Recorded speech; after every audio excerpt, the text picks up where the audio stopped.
Hello. ആഗ്രയിൽ നിന്ന് നേരെ നമ്മൾ പോയത് വാരണാസിക്കായിരുന്നു. ഒരു വെളുപ്പിന് 6:30 ഒക്കെ ആയപ്പോൾ നമ്മൾ വാരണാസി റെയിൽവേ സ്റ്റേഷനിലെത്തി. അവിടുന്ന് ഒരു ഓട്ടോ പിടിച്ച് നേരെ റൂമിൽ പോയി ഫ്രഷായി. അപ്പോൾ തന്നെ നമ്മൾ കറങ്ങാൻ ഇറങ്ങി. റെസ്റ്റ് ഒന്നും എടുക്കാൻ നിന്നില്ല, കാരണം ഒരു 1.5 ഡേയ്സേ നമുക്കുള്ളൂ വാരണാസിയിൽ. അതിനു മുമ്പ് മാക്സിമം സ്ഥലം കവർ ചെയ്യണമെന്നായിരുന്നു ഞങ്ങളുടെ ആഗ്രഹം. പിന്നെ ഹിന്ദി നമുക്കാർക്കും അത്ര വശമില്ലാത്തതുകൊണ്ട് എങ്ങനെയാണെന്ന് ഒരു ഡൗട്ട് ഉണ്ടായിരുന്നു. പിന്നെ അക്കുവിന് കുറച്ചൊക്കെ ഹിന്ദി അറിയാം, അത് വെച്ച് പിടിച്ച് നിൽക്കാമെന്ന് വിചാരിച്ചു.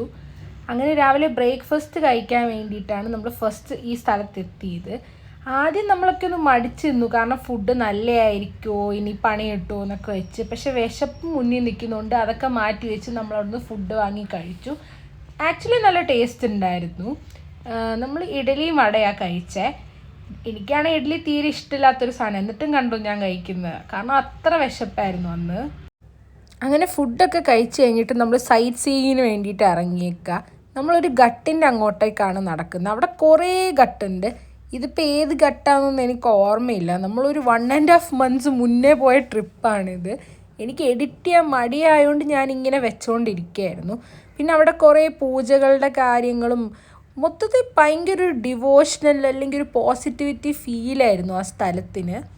ഞാൻ വെള്ളത്തിൽ ഇറങ്ങിയില്ല, ഞാൻ സോക്സൊക്കെ ഇട്ടിട്ടായിരുന്നു വന്നത്. ഇവരൊക്കെ വെള്ളത്തിൽ ജസ്റ്റ് ഇറങ്ങി.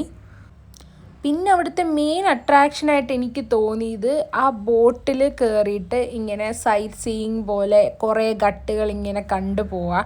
അതാണ് അവിടുത്തെ ഒരു മെയിൻ അട്രാക്ഷൻ. അപ്പോൾ നമുക്കും കയറണം എന്ന് തോന്നി.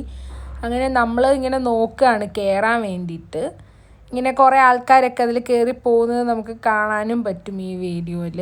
അപ്പോൾ നമുക്കും എന്നാൽ അങ്ങനെ പോയാലോ എന്ന് ആലോചിച്ച് ലാസ്റ്റ് നമ്മളൊരു ബോട്ടിൽ കയറി. നൈസായിരുന്നു കേട്ടോ. എനിക്ക് വാരണാസിയിൽ പോയതിൽ ഏറ്റവും ഇഷ്ടപ്പെട്ടത് ഈ ബോട്ടിൽ ഇങ്ങനെ പോയതായിരുന്നു. ആ ബോട്ടിൽ പോകുമ്പോൾ ഉള്ള വ്യൂ ഒക്കെ ഞാൻ വഴിയെ കാണിച്ചു തരാം. അത്ര അടിപൊളിയാണ്. കണ്ടോ, ഓരോരോ ഘട്ടുകളുണ്ട്. അതേപോലെ വാരണാസിയിലെ ഈ ഓരോ ഘട്ടിൽ പോയി പ്രാർത്ഥിക്കുന്നതിനും ഓരോ വിശ്വാസമുണ്ട്. എനിക്ക് അതൊന്നും ഡീറ്റെയിൽ ആയിട്ട് പറഞ്ഞു തരാനായിട്ട് അറിഞ്ഞുകൂടാ.